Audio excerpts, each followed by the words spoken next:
So, I was thinking about Blixa Bargeld just now. Thinking about Blixa Bargeld in relation to something a bit more abstract, a bit less microcosmic. Who is Blixa Bargeld? Well, he's sort of an avant-garde musician, poet from Germany. And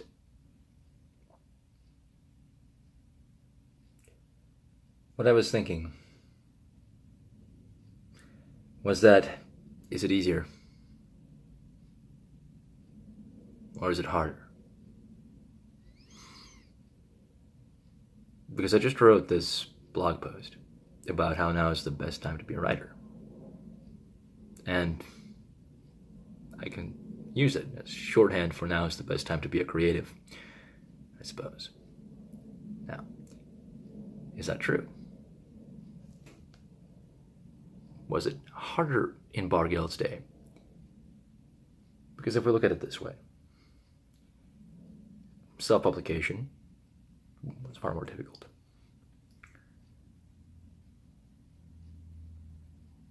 Researching was far more difficult. Getting the equipment to record was far more difficult. Now, everything is quick, efficient, high-tech, readily accessible. But what does it make easier? Production. Does it make creativity easier? Or are the limitations posed by a lack of technology and also perhaps a certain close relationship to the step of life? For instance, the turning of an analog dial. Does that make creativity easier, interfacing with the world? And thus, was it easier to be Blixa Bargeld, if that's something that you fancy as being, back in the 80s, 70s perhaps, I'm not sure exactly when he started.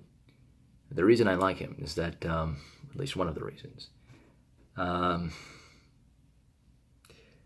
fallout of World War II, and then the collapse of the Soviet Union, and the Berlin Wall.